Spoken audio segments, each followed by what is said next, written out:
بسم اللہ الرحمن الرحیم۔ سورۃ الزمر مکیۃ تنزیل الکتاب من اللہ العزیز الحکیم۔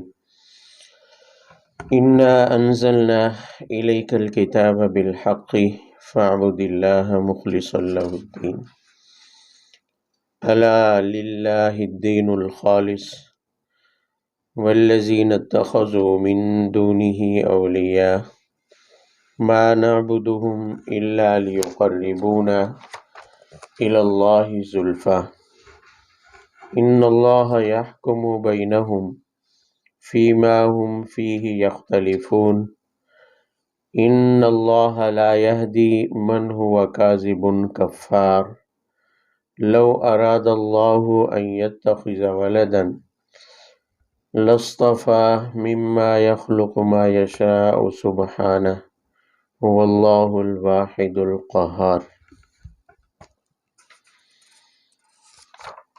یہ صورت مکی ہے اور مکی صورتوں کی طرح اس کا بھی مضامین وہی ہے، توحید، رسالت اور آخرت، لیکن اس صورت میں باقی صورتوں کی نسبت ایک چیز تھوڑی سی الگ ہے، وہ یہ ہے کہ اس صورت میں مکمل طور پر بات تو توحید پر کی ہے، باقی دونوں مضامین ضمنی طور پر بیان ہوئے۔ اصل بات توحید پر ہے جس میں شرک کی تردید بھی ہے، توحید کے اس بات پر دلائل بھی دیے گئے ہیں، مگر ضمن میں کہیں رسالت اور کہیں آخرت کا کیا ہے بیان ہے۔ تو سب سے پہلی جو دو آیات ہیں، ان دونوں آیات میں دلیل رسالت قرآن پاک کے نزول کا مقصد بیان کیا ہے۔ سب سے پہلے بتایا تنزیل الکتاب من اللہ العزیز الحکیم، کہ یہ قرآن پاک اس ذات کی طرف سے تھوڑا تھوڑا کر کے نازل کیا گیا جو ذات غالب ہے اور حکمت والی ہے۔ بھئی قرآن دلیل رسالت ہے، یعنی قرآن کی سچائی ثابت ہو تو جس پر قرآن اترا ہے صاحب قرآن کی نبوت خود بخود کیا ہو جائے گی، ثابت ہو جائے گی۔ تو فرمایا کہ یہ قرآن اللہ تعالیٰ کی طرف سے تدریجاً کیا ہوا بھی، تنزیل اور انزال دو لفظ ہیں۔ آپ نے قرآن میں پڑھا ہوگا نزل الکتاب اور انزل الکتاب، ان دونوں میں فرق یہی ہے کہ تنزیل کہتے ہیں تھوڑا تھوڑا کر کے نازل کرنا، اور انزال کہتے ہیں یک بارگی اترنا، اور قرآن کے لیے دونوں لفظ بولے گئے، تنزیل کا بھی اور انزال کا بھی۔ تنزیل کا لفظ جہاں بولا گیا اس کا مطلب یہ ہے کہ قرآن پاک لوح محفوظ سے آسمان دنیا پر تو اگرچہ یک بارگی نازل ہوا اکٹھے، لیکن آسمان دنیا سے پھر یہاں آپ صلی اللہ علیہ وسلم پر 23 سال کے عرصے میں تھوڑا تھوڑا کر کے کیا ہوا نازل ہوا۔ تو تنزیل کا تعلق ہے آپ صلی اللہ علیہ وسلم پر نزول کے ساتھ، کہ وہ 23 سالوں میں تھوڑا تھوڑا کر کے کیا ہوا نازل، اور انزال کا تعلق ہے کہ یک بارگی نازل ہونا، تو لوح محفوظ سے آسمان دنیا پر اکٹھا مکمل قرآن ایک ہی دفعہ کیا گیا نازل، پھر آسمان دنیا سے آپ صلی اللہ علیہ وسلم تک تدریجاً کیا آیا ہے، آہستہ آہستہ تھوڑا تھوڑا کر کے، کبھی ایک سورت، کبھی ایک آیت، کبھی آدھی سورت، کبھی پورا مکمل پارہ، اس طرح تھوڑا تھوڑا کر کے 23 سال کے عرصے میں کیا ہوا نازل۔ تو اللہ تعالیٰ فرماتے ہیں تدریجاً ہم نے نازل کیا، اور نازل کرنے والی ذات کی دو صفات بیان کی ہیں کہ وہ غالب بھی ہے اور حکمت والے بھی ہے، یعنی قرآن کے اللہ کی طرف سے ہونے میں کوئی شک ظاہر ہے۔ جب قرآن کے اللہ کی طرف سے ہونے میں کوئی شک نہیں ہے، یہ اللہ کی کتاب ہے، اور اللہ کی کلام اور کتاب تو نبی پر نازل ہوتی، بذریعہ وحی آتی ہے، اور جس پر وحی ہے وہ کیا ہے، نبی ہے، اسی کو تو نبی اور رسول کہتے ہیں۔ لہذا آپ صلی اللہ علیہ وسلم کی رسالت قرآن کے واسطے سے وہ ثابت کی گئی۔ اور اگلی آیت میں مقصد نزول بتایا ہے کہ انا انزلنا الیک الکتاب، دیکھیں یہاں لفظ انزلنا آ گیا ہے، یہاں تنزیل سے نہیں ہے، یہ انزال سے، مطلب ہم نے قرآن آپ کی طرف نازل کیا بالحق کی، دین حق کے ساتھ. بالحقی اصل میں ہے بالدین الحق، یعنی قرآن میں جو دین بیان کیا گیا ہے وہ کیا ہے؟ برحق ہے. مطلب یہ ہے کہ قرآن نازل کرنے کا مقصد یہ ہے تاکہ دین حق لوگوں تک پہنچا دیا جائے. جو حق شریعت ہے، جو حق دین ہے، وہ لوگوں تک کیا کر دیا جائے؟ پہنچا دیا جائے. یہاں تک یہ سمجھ لے کہ ضمنی بات ہے، اصل موضوع وہی توحید ہے. اب آگے اس آیت سے فَاعْبُدِ اللَّهَ مُخْلِصًا لَهُ الدِّينَ، یہاں سے لے کر آخر تک جو 4 آیات میں نے تلاوت کی ہیں، ان میں شرک کی تردید ہے. شرک کی سب سے پہلے تردید سے پہلے تمہید، تردید سے پہلے حکم دیا گیا کہ فَاعْبُدِ اللَّهَ مُخْلِصًا لَهُ الدِّينَ، کہ آپ اللہ کی عبادت کرو مخلص اللہ الدین، اس کے لیے دین کو خالص کرتے ہوئے. ہم نے یہ ترجمہ کیا ہے کہ خالص کرتے ہوئے اس کے لیے دین کو. یہاں دین سے مراد عبادت ہے. لفظ دین قرآن پاک میں کثرت سے عبادت کے معنی میں استعمال ہوئے. تو یہاں بھی لفظ دین دونوں جگہ پر، اگلی آیت میں بھی اور یہاں بھی، عبادت کے معنی میں ہے. یعنی اللہ کی عبادت کرو مگر عبادت خالص اللہ کی ہو. عبادت خالص ہے. خالص مطلب یعنی اس میں ملاوٹ نہ ہو، کسی قسم کی ملاوٹ ہے. اگر ملاوٹ ہوئی تو پھر میں الا للہ الدین الخالص، خبردار اللہ کو خالص عبادت چاہیے. اگر نہ خالص ہوئی یعنی خالص اللہ کے لیے، اس میں تھوڑی سی ملاوٹ ہوئی کسی بھی قسم کی، تو پھر وہ اللہ کے لیے نہیں ہوگی اور اللہ کے ہاں وہ قبول بھی نہیں. سمجھے بھئی؟ جس کو اخلاص کہتے ہیں. اخلاص کی تعریف کیا پڑھی ہم نے؟ کہ عقیدہ، عبادت، عمل اور معاملات، یہ 3 بنیادی حصے ہیں دین کے. عقائد اور عبادات اور معاملات، تینوں میں اس چیز کا خیال رہے کہ یہ سب اللہ کے لیے ہوں. عقائد میں اہل سنت والجماعت کے مطابق، اور عبادت خالص اللہ کی رضا کے لیے، اس میں شرکت سے کیا ہو؟ پاک ہو عبادت. اور معاملہ صرف اللہ کی رضا کے لیے، معاملہ صرف اللہ کی رضا کے لیے. اگر یہاں اللہ کے علاوہ، اللہ کی رضا کے علاوہ کوئی اور مقصد بھی شامل ہوا تو وہ عبادت قبول نہیں. وہ عبادت قبول ہے. نماز پڑھی ہے اپنے آپ کو نمازی کہلوانے کے لیے، یا کسی اور کو دکھانے کے لیے، یا بیٹے نے باپ کو راضی کرنے کے لیے کہ چلو نماز پڑھوں گا تو باپ کیا رہے گا؟ راضی رہے گا. بیوی نے خامد کو راضی کرنے کے لیے کسی اور مقصد سے عبادت کی ہے، یا اللہ کے لیے نہیں کی، رضا اللہ کی مقصود ہی نہیں ہے، عبادت کی ہے، ایسا کام کیا ہے جو ہے تو عبادت مگر غیر اللہ کو راضی کرنے کے لیے. غیر اللہ کو، غوث پاک کے نام کے 2 نفل، غوث پاک کے نام کا بکرا ہے، کسی معبود باطل کے نام کی قربانی، اس کے نام کا روزہ، اس کے نام کا صدقہ، یہ ہے غیر اللہ کو راضی کرنے کے لیے. تو یہ عبادت خالص نہیں ہے. تو فرمایا کہ عبادت اللہ کے لیے خالص کرو، یہ تو ہے حکم. پھر آگے منفی صورت میں فرمایا کہ حصر کر کے کہ الا للہ الدین الخالص، خبردار کہ اللہ کو یہاں قبول وہی عبادت ہوگی جو کیا ہوگی؟ خالص. اگر ملاوٹ ہوئی تو پھر وہ قبول نہیں ہوگی، وہ قبول. بھئی وجہ اس کی یہ ہے کہ دنیا میں بندے کی آمد کا، پیدائش کا مقصد ہی یہ بتایا گیا اللہ کی عبادت. وما خلقت الجن والانس الا لیعبدون، یعنی ہمارا مقصد یہاں دنیا میں مال کمانا، دنیا کمانا، باقی چیزیں نہیں ہیں. ہاں باقی چیزیں بھی اگر کریں گے جو ضروریات ہیں زندگی کی، وہ کریں گے تو وہ بھی تابع کس کے ہوں گی؟ عبادت کے. مقصد کے کیا ہوں گی؟ تابع. اگر مقصد میں کوئی چیز خلل ڈالے گی تو وہ اللہ کے لیے نہیں ہے، تو قبول بھی نہیں، وہ قبول بھی، یعنی عبادت پہلے ہے، دین پہلے ہے، مقصد پہلے ہے، اور ضرورت بعد میں، اور ضرورت بعد میں۔ یہاں تو ضرورتیں پہلے ہیں اور دین بعد میں ہے، ہمارے یہاں تو ضرورتیں پہلے ہیں اور دین۔ ووٹ کس کو ڈالا ہے؟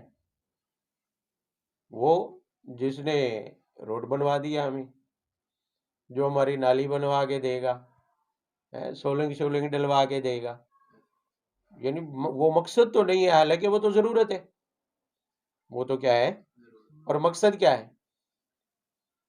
مقصد تو عبادت ہے، مقصد تو دین ہے۔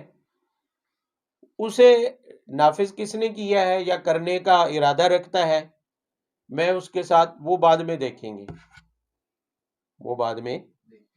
بھائی بعض لوگ ایسے ہی عجیب و غریب چول مارتے ہیں، کہتے ہیں قیامت تک کے لیے ووٹ اس کا، کیوں؟ اس نے یہ روڈ بنوا کے دیا تھا، فلانا روڈ اس نے بنوا کے دیا تھا۔ بھائی الا للہ الدین الخالص وما خلقت الجن والانس الا لیعبدون، یہ تو ضروریات زندگی ہے، اور ضروریات زندگی سب رزق میں شامل ہے، یہ بھی یاد رہے، رزق صرف کھانے پینے والی اشیاء کو نہیں کہا جاتا، ضروریات زندگی جتنی بھی ہیں وہ سب رزق کے اندر شامل ہیں۔ اور وما من دابۃ الا علی اللہ رزق ہوا، رزق کی ذمہ داری کس کی ہے؟ اللہ کی ہے۔ بندے نے صرف اسباب بنانے، بس اسباب ڈھونڈنے ہیں، ورنہ اسباب کا خالق بھی تو کون ہے؟ اللہ تعالیٰ۔ بندے نے ڈھونڈنے ہیں صرف اسباب، کہ یہ سبب اختیار کر لوں، یہ کر لوں، یہ کر لوں، یہ کر لوں، بس۔ روزی اس کا دار و مدار اسباب پر بھی نہیں ہے۔ ایک جیسی دکان لگا کے بیٹھتے ہیں دو بندے، ایک کو مل رہا ہے اور دوسرے کو نہیں مل رہا، مکھیاں مار رہا ہوتا ہے۔ تو اسباب کا خالق بھی وہ ہے، اور روزی کی ذمہ داری بھی اسی نے لی ہوئی ہے۔ تو ہمارا تو ایک ہی کام ہے، وما خلقت الجن والانس الا لیعبدون۔ تو بہرحال یہاں ابھی جو بات چل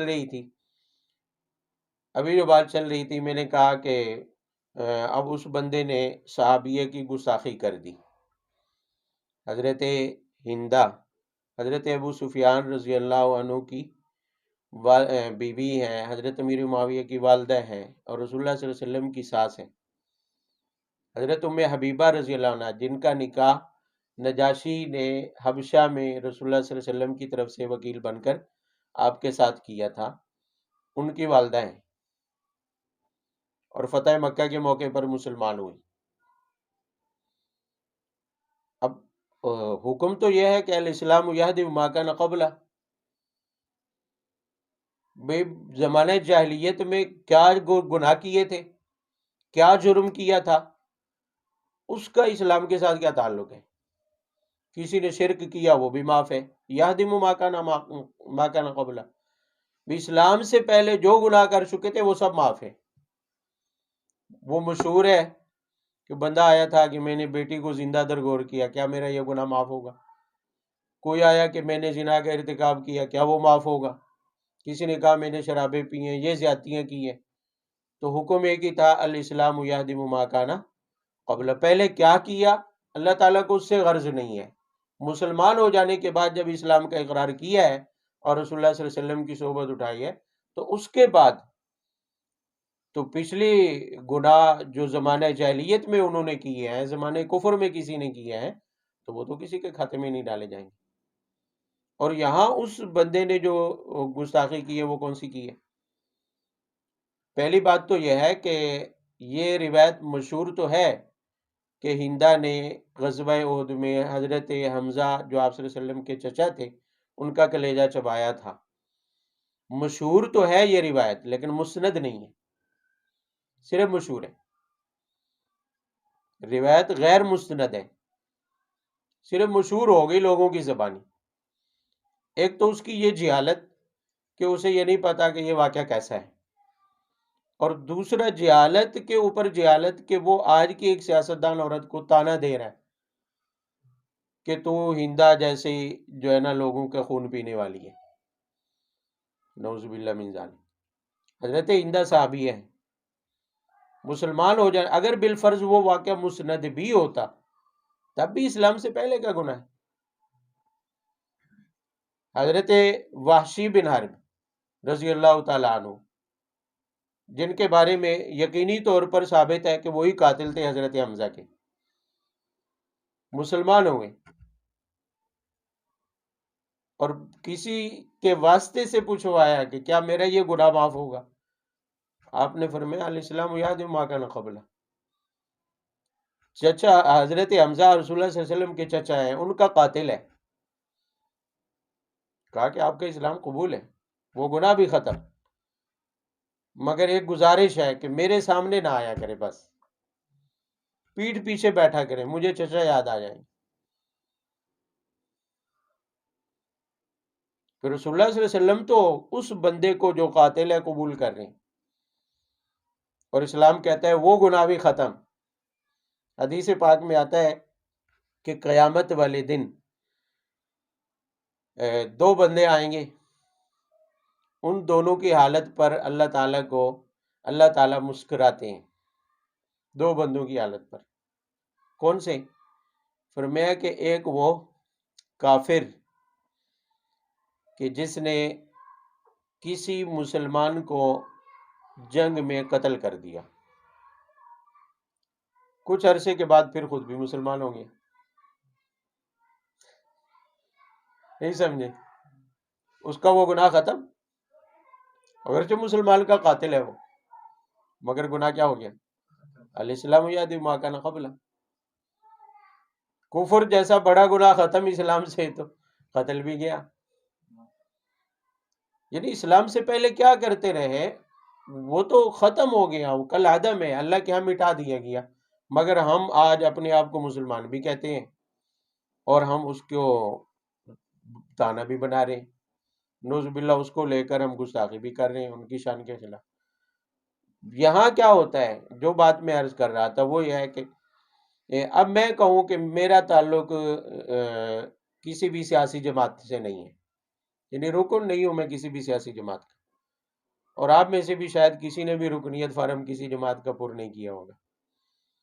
اگر بالفرض کیا بھی ہو تو اس کا یہ مطلب تو نہیں ہے کہ میں اگر کسی جماعت کا رکن ہوں، ان میں سے کوئی مقدسات کی توہین کرتا ہے، نعوذ باللہ۔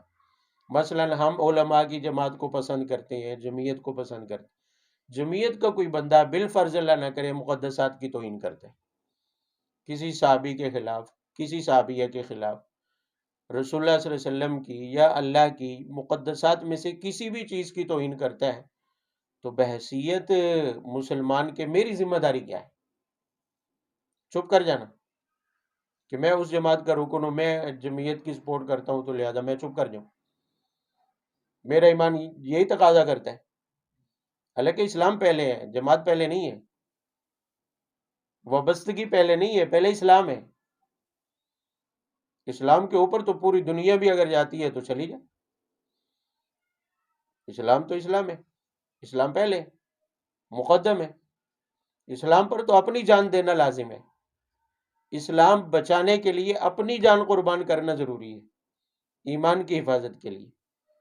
تو یہاں اگر میں ایک طرف ایمان کا تقاضا ہے اور ایک طرف میری جماعت کا بندہ ہو، وہ بندہ ہو جس کو میں پسند کرتا ہوں اور میں اس کے خلاف نہیں ہوتا، میں یا اس کے خلاف بات نہیں کرتا، اس سے معافی کا مطالبہ نہیں کرتا، تو میرا ایمان کہاں کھڑا ہوگا؟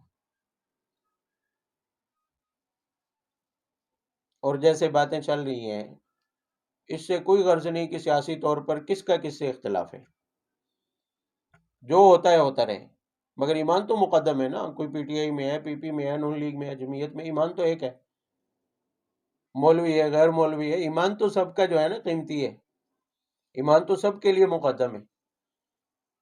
تو اگر بحیثیت جمعیت کسی ایسی جماعت سے اتحاد کرتی ہے جس کا تعلق نفاق سے ہے، دہشت گردی سے ہے، ایسی جماعت کے ساتھ اتحاد کرتی ہے، تو کیا میں اس کے ساتھ کھڑا ہوں؟ یہ میرا ایمان کا تقاضا ہے۔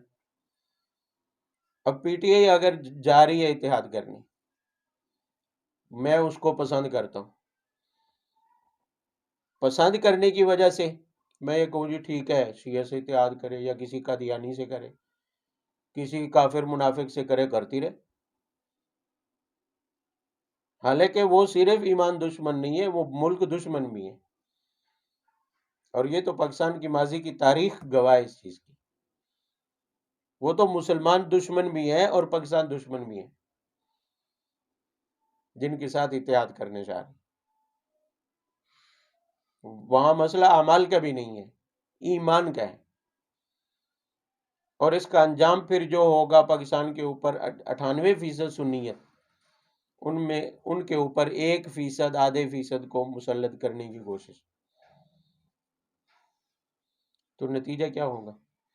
میں کیا کہوں کہ جی میری وابستگی ہے، لہٰذا وہ چاہے جائیں کہیں بھی چھلانگ لگائیں کنویں میں، مجھے اس سے کیا غرض، میں تو ان کے ساتھ ہوں۔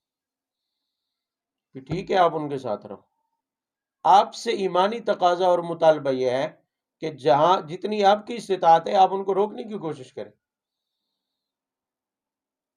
بول سکتے ہیں بولیں، زبان سے، ہاتھ سے روک سکتے ہیں ہاتھ سے روکیں، لکھ سکتے ہیں آپ لکھیں اس کے بارے میں، آپ رہیں جماعت کے ساتھ۔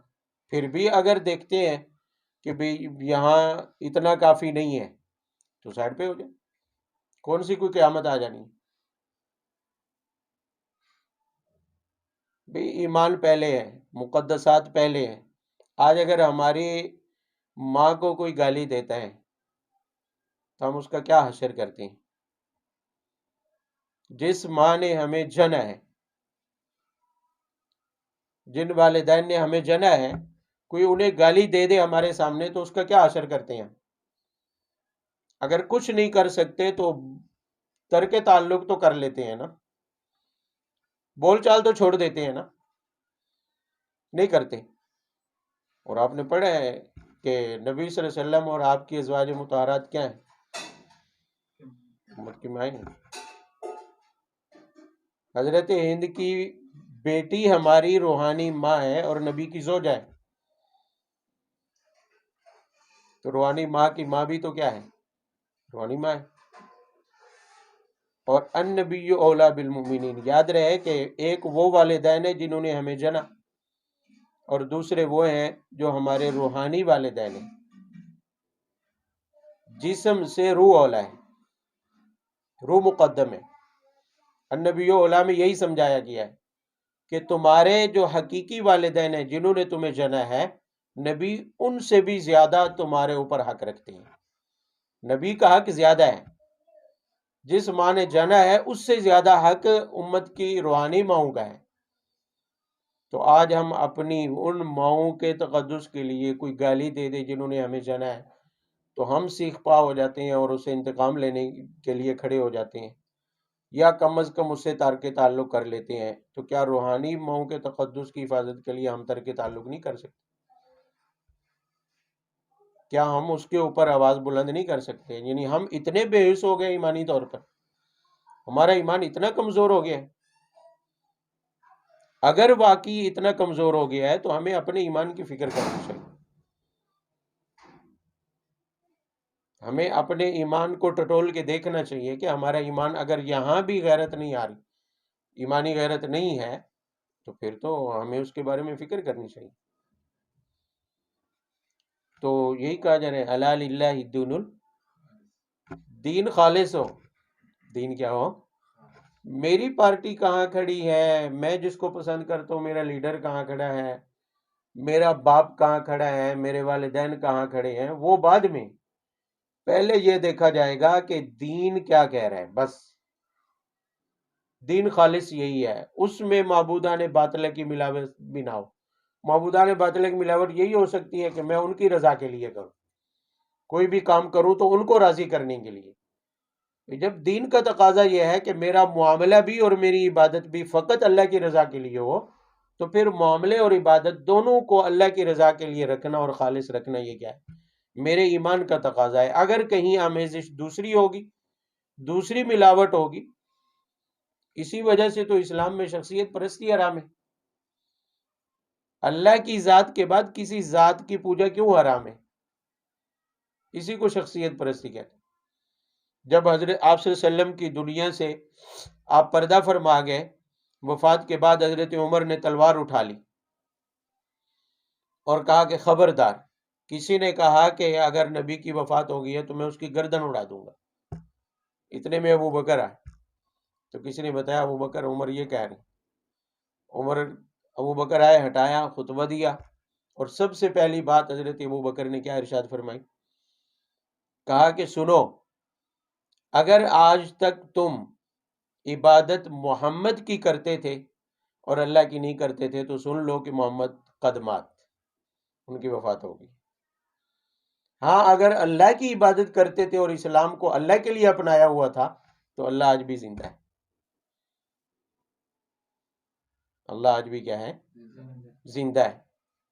بھی شخصیت پرستی درست ہوتی تو انبیاء کی وفات نہ ہوتی، باقی رکھا جاتا تاکہ لوگ گمراہی نہ ہوں، لوگ گمراہی اس زمانے والے تو ہو چکے تھے جو ہو چکے تھے زمانہ جاہلیت کی وجہ سے، نبی کی تشریف آوری کے بعد جب چھانٹی ہو گئی، اس کے بعد گمراہی سے بچانے کے لیے نبی کو قیامت تک کے لیے رکھا جاتا زندہ، تاکہ لوگ شخصیت کی وجہ سے ہدایت پر رہیں۔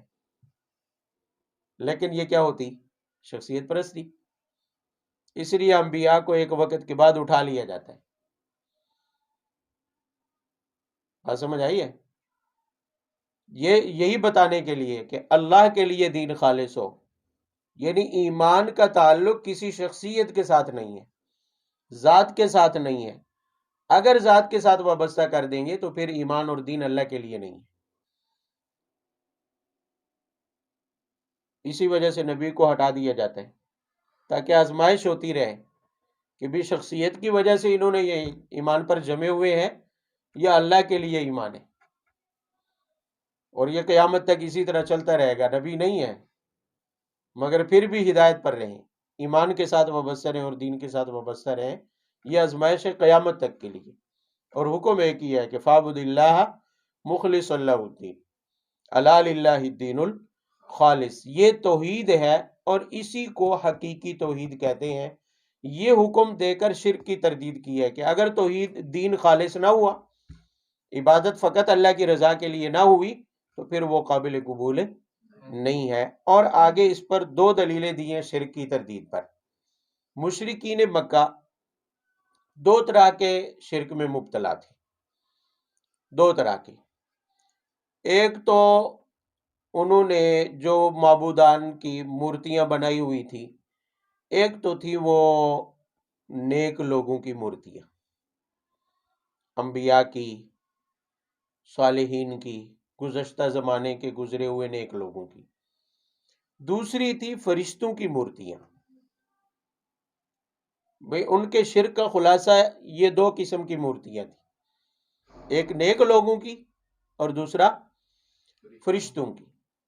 اور نیک لوگوں کی مورتیاں جو انبیاء کی یا صالحین کی بنائی ہوئی تھی، اس کے اوپر وہ دلیل یہ دیتے تھے کہ لِيُقَرِّبُونَا إِلَى اللَّهِ زُلْفَى، کہ ہم ان نیک لوگوں کی عبادت، پرستش، پوجا اس لیے کر رہے ہیں، یعنی یوں سمجھے کہ میں نے ابراہیم کا، اسماعیل کا، کسی بھی نبی کا بت اپنے سامنے اس لیے رکھا ہوا ہے کہ یہ اللہ کے مقرب ہیں، یقربون الی اللہ زلفیٰ، اور میں بھی اللہ کا قرب چاہتا ہوں، اور اللہ کا قرب حاصل کرنے کا ذریعہ بس میرے لیے یہ کیا ہے؟ نبی کی مورتی ہے، نیک بندے کی مورتی ہے، یہ نیک بندہ ہے، چونکہ یہ اللہ کا مقرب ہے تو لہذا مجھے بھی اس کے واسطے سے قربت مل جائے گی، مجھے بھی اس کے واسطے سے۔ جیسے کوئی آدمی کسی بادشاہ کا حواری ہو، درباری ہو، تو کوئی دوسرا اگر اس دربار سے وابستہ ہونا چاہے بادشاہ سے، تو واسطے کے طور پر اسے کیا کرے گا کہ بھی تو میری سفارش کر دے تاکہ میں بھی ادھر کیا ہو جاؤں، شامل۔ جیسے کہ الیکشن سے 2-4 دن پہلے بہت سارے لوگ ایسے تھے جو امیدواروں کی گاڑیوں میں پھر رہے تھے، آج ان کو سائیکل اور موٹر سائیکل پر دیکھ رہے ہیں آپ، ایسا ہے کہ نہیں؟ تو وہ یہی چاہتے ہیں کہ قرب حاصل ہو جائے۔ دنیا میں جیسے بادشاہوں کا قرب یا بڑوں کا قرب واسطے سے حاصل ہوتا ہے، تو وہ کہتے ہیں اللہ کا قرب حاصل کرنے کے لیے قریبیوں کو واسطہ بناؤ، نیک لوگوں کو کیا بناؤ؟ واسطہ بناؤ۔ اور دوسرا جو وہ کہتے ہیں فرشتوں کی مورتیاں بنائی ہوئی تھی، اس پر دلیل یہ دیتے تھے کہ فرشتے نعوذ باللہ اللہ کی کیا ہیں؟ بیٹی ہیں، اللہ کی اولاد ہے، لہذا نعوذ باللہ باپ کی عبادت کی جاتی ہے تو اس کی اولاد کی بھی کی جائے گی،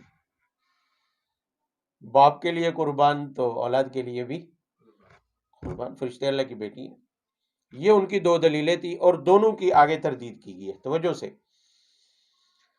فرمایا کہ والذین اتخذوا من دونہ اولیاء، جو اللہ کے علاوہ مددگار بناتے ہیں وہ دلیل یہ دیتے ہیں کہ ما نعبدہم الا لیقربونا الی اللہ زلفی، کہ ہم ان مورتیوں کی عبادت کیوں کر رہے ہیں، لیقربونا الی اللہ زلفی، تاکہ یہ اللہ کے قریب ہمارا مرتبہ بڑھا دیں، ہماری قربت اللہ کے ساتھ بڑھا دیں۔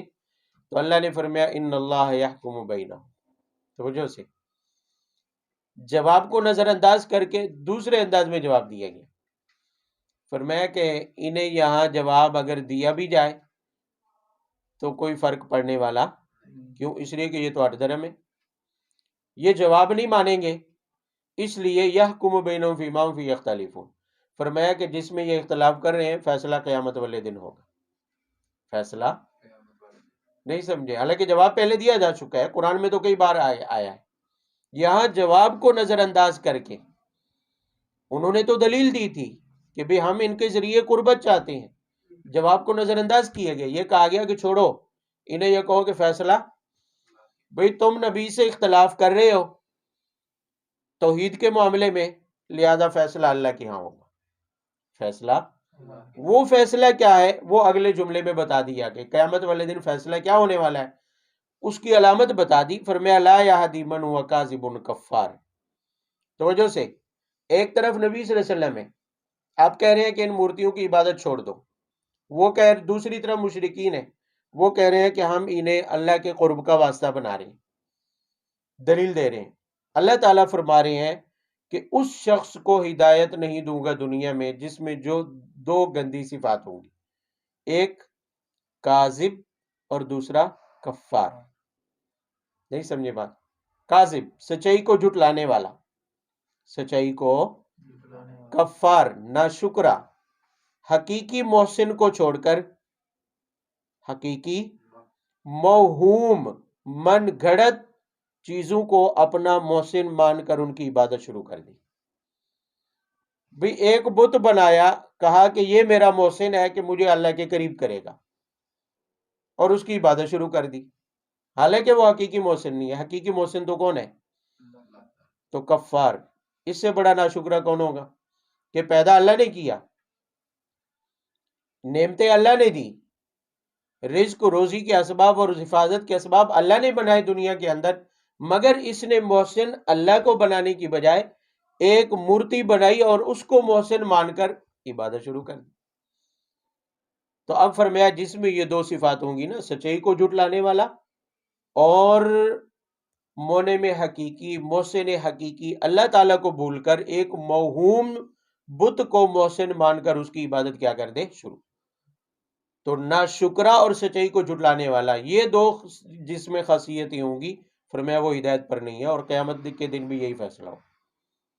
جواب تو ہو گیا ان کا، جواب تو ہو بھئی وہ سچائی کو جھٹلا بھی رہے تھے، سچائی کو، اور ناشکرے بھی تھے، دونوں یہ خاصیتیں ان کے اندر پائی جا رہی تھی، دونوں عادتیں ان کے اندر موجود ہیں، کاذب بھی تھے اور کفار بھی تھے، اور اللہ کا فیصلہ یہ ہے کہ لا یہدی، ایسے لوگوں کو ہدایت نہیں ملتی جو سچائی کو جھٹلا دے، سچائی کو، بھئی ایمان ایک حقیقت ہے، ابھی جو بات چل رہی تھی، دین ایک حقیقت ہے، ہمارا عبادت کے لیے پیدا ہونا بھی ایک کیا ہے، سچائی ہے، اس سچائی کو ہم جھٹلا نہیں سکتے جتنا مرضی غفلت کر لیں، جتنی مرضی ہم غافل ہو جائیں اس سے، مگر ہم اس سچائی کو جھٹلا، یہی سچائی ہے اور اسی پر کیا ہے نجات ہے، باقی سارے دنیا کے دھندے ہیں، باقی سب کو دنیا تو کہہ سکتے ہیں، گمراہی کے اسباب تو کہہ سکتے ہیں، حقیقت یہی ہے، یہ سچائی ہے جس سے ہم آنکھیں چرا رہے ہیں،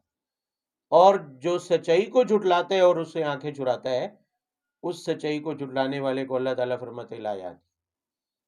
مشرکین بھی تو یہی کر رہے تھے، نبی سامنے کھڑے ہیں، سارے حقائق واضح ہیں، اس کے باوجود کیا کر رہے تھے، اس سچائی کو جھٹلا رہے تھے، تو اللہ نے فرمایا انذرتم ام لم تنذرہم لا یؤمنون، آپ ڈرائیں نہ ڈرائیں، اب ان پر کوئی اثر ہونے والا، اس لیے کہ جو سچائی سے منہ موڑ لیتا ہے اللہ تعالیٰ اس کے دل پر مہر یہاں دنیا میں لگا دیتے ہیں، اور نتیجہ کیا نکلتا ہے؟ لا یہدی، اللہ تعالیٰ اس کو ہدایت نہیں دیتے۔ رہی بات کہ ہم ان کے ذریعے قرب حاصل کر رہے ہیں، نبی کی مورتی ہے، ولی کی مورتی ہے، قبر ہے، کسی کو میں پوجا کر رہا ہوں تو میں اللہ کا قرب چاہتا ہوں اس کے واسطے سے، کیونکہ یہ اللہ کا مقرب ہے۔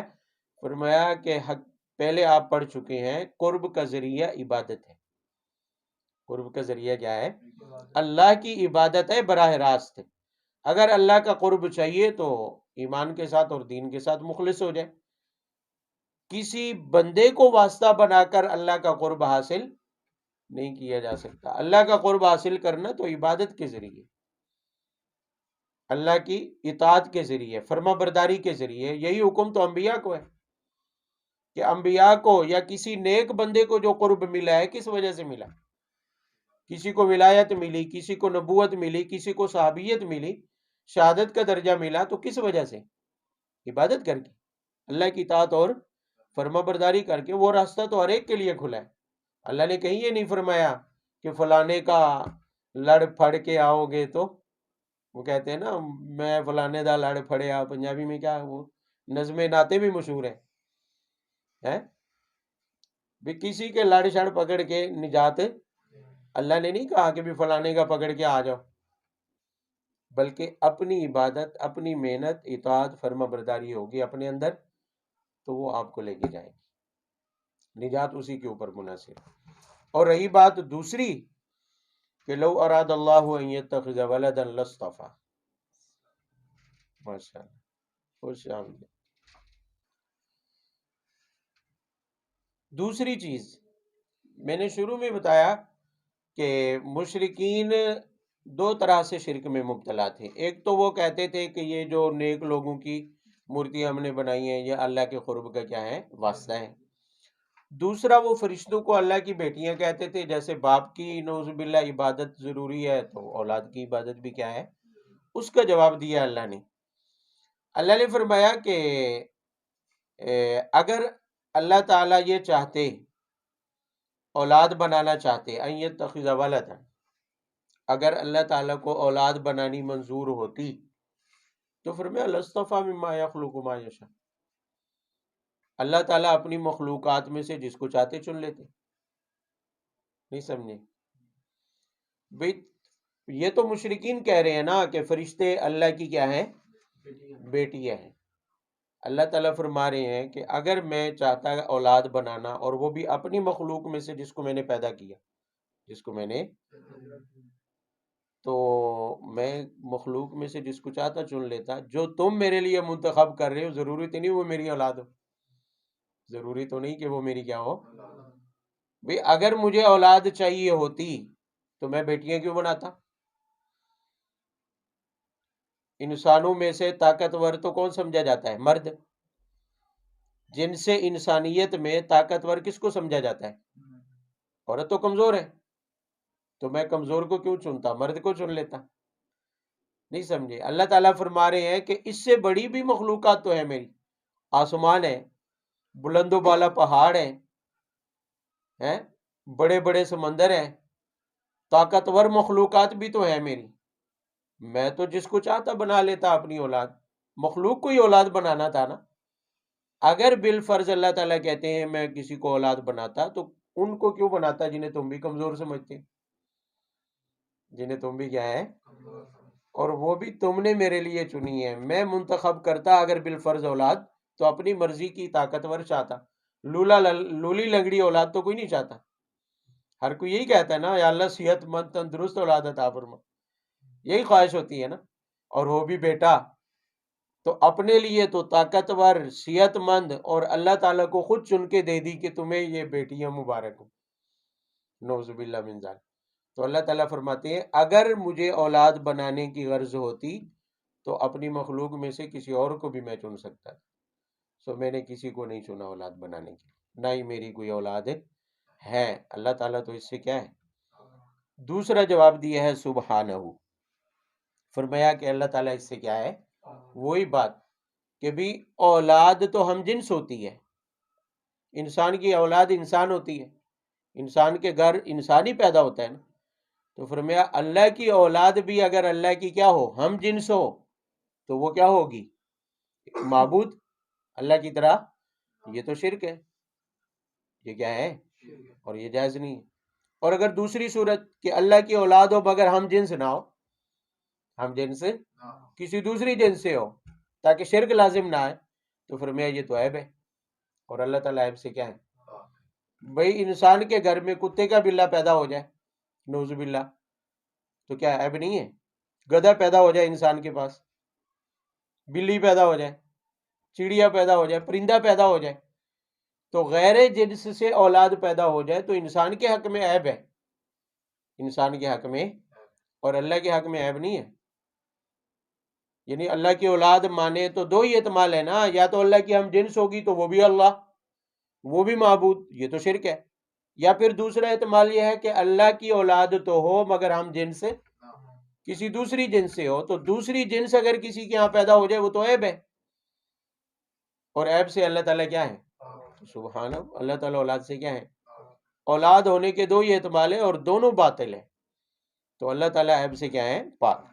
اور تیسرا جواب دیا، فرمایا هو اللہ الواحد القہار، کسی کی اولاد مانی جاتی ہے اس لیے کہ وہ بوڑھا ہو کر کمزور ہو جائے گا، اس کا سہارا بن جائے گی، ایک احتمال یہ بھی ہوتا ہے۔ فرمایا اللہ الواحد القہار، اللہ تو کیا ہے، زبردست طاقت والے، اللہ تعالیٰ کو کسی سہارے کی ضرورت ہے، کسی سہارے کی ضرورت ہے، تو اولاد کی کیا ضرورت ہے، اولاد کی کیا ضرورت ہے؟ تو فرمایا اولاد ہونے کے یہ تین احتمال ہو سکتے تھے، تینوں ہی غلط ہیں۔ پہلا کہ اگر اللہ نے اولاد منتخب کرنی ہوتی تو پھر کمزور ترین بیٹی ہی کیوں چنتا، طاقتور ترین پہاڑ ہیں، دریا ہیں، آسمان ہے بلند و بالا، کسی طاقتور مخلوق کو اولاد بنا لیتا، تو اللہ نے کسی کو اولاد نہیں بنایا، سبحانہ۔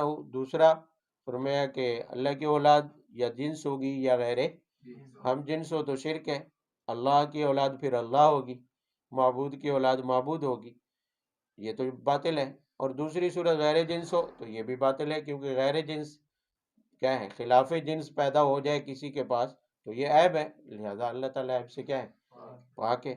اور تیسری صورت کہ کمزوری میں بڑھاپے کا سہارا ہوتی ہے اولاد، اس وجہ سے اللہ کی اولاد اگر مانے تو اللہ تعالیٰ کمزور نہیں ہے، ساری طاقت کے مالک ہی کون ہے، اللہ تعالیٰ ہے، تو اسے کہ ہاں نہ کمزوری ہے نہ کمزوری کا تصور ہے، تو اس کے لیے کسی سہارے کے طور پر اولاد کا ہونا بھی ضروری نہیں۔